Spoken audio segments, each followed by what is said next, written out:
Las mujeres se reafirman como la mano derecha del poder en Latinoamérica. La elección este domingo de Marta Lucía Ramírez como vicepresidenta de Colombia y el reciente nombramiento en el mismo cargo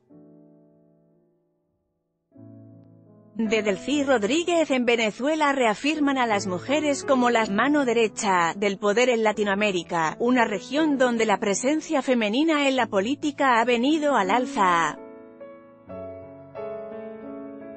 Sumando a Colombia, una decena de países, casi una tercera parte de Latinoamérica, tendrá una mujer en la vicepresidencia, incluyendo Argentina, Costa Rica, Ecuador, Nicaragua, Panamá, Perú, República Dominicana, Uruguay y Venezuela, en un año en el que la región quedó huérfana de presidentas tras el fin del mandato de Michelle Bachelet en Chile.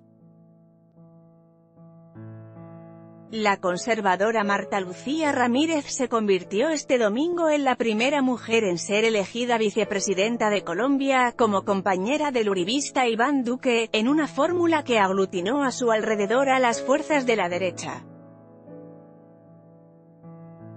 Ramírez, abogada de 63 años y que ya había aspirado a la presidencia del país, es considerada como una mujer de armas tomar al haber sido hasta ahora la única en ocupar el cargo de ministra de Defensa en un país donde las Fuerzas Armadas son una institución de gran peso en la vida política. Una amplia trayectoria también tiene la venezolana Delcy Rodríguez, nombrada vicepresidenta la semana pasada, en el marco de una reforma ministerial, y a quien el mandatario Nicolás Maduro calificó como una joven mujer, valiente, aguerrida, hija de mártir, revolucionaria. Rodríguez, que se desempeñaba como presidenta de la oficialista Asamblea Nacional Constituyente, ANC, ya había sido canciller y ministra durante la administración de Maduro. Costa Rica sentó un gran precedente al elegir a Epsi Campbell, quien se convirtió en mayo pasado en la primera mujer afrodescendiente que llega a la vicepresidencia de un país de América continental y en dirigir las relaciones exteriores de su país. En el último año destacan además Ecuador y Perú, donde las vicepresidencias fueron ocupadas por mujeres tras escándalos, los dos relacionados con la constructora brasileña Odebrecht, que implicaron a altas esferas del gobierno. En enero, la psicóloga clínica María Alejandra Vicuña, de 40 años, asumió como mano derecha del presidente ecuatoriano, Lenín Moreno, en reemplazo de Jorge Glass, quien fue a prisión por su vinculación al escándalo de sobornos de Odebrecht. Y en Perú, Mercedes Araoz, que se desempeñaba además como jefe del Consejo de Ministros, quedó como la única vicepresidenta del país, tras la renuncia del mandatario Pedro Pablo Kuczynski en marzo pasado, también por el caso Odebrecht, y que llevó al entonces primer vicepresidente, Martín Vizcarra, a la jefatura de Estado. Otro nombramiento rodeado de polémica fue el de la exmagistrada Alicia Pucheta, quien en mayo se convirtió en la primera mujer en ocupar la vicepresidencia de Paraguay, al ser designada tras la renuncia de Juana Fara, y que puede llegar a la presidencia si se avala la renuncia de Horacio Cartes antes de finalizar su mandato, en agosto, para jurar como senador. Ellas se suman a mujeres más veteranas en el cargo como la dominicana Margarita Cedeño y la uruguaya Lucía Topolansky, que tienen en común haber sido además primeras damas de su país.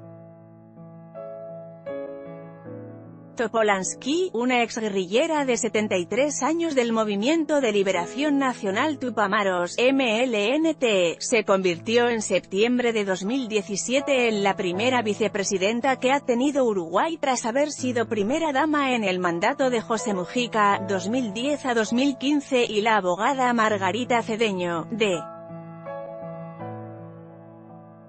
53 años, asumió a finales de 2012 como vicepresidenta dominicana también tras 8 años de primera dama, una posición desde la que gracias a los programas de asistencia social se convirtió en la figura más popular del gobierno de su esposo, Leonel Fernández.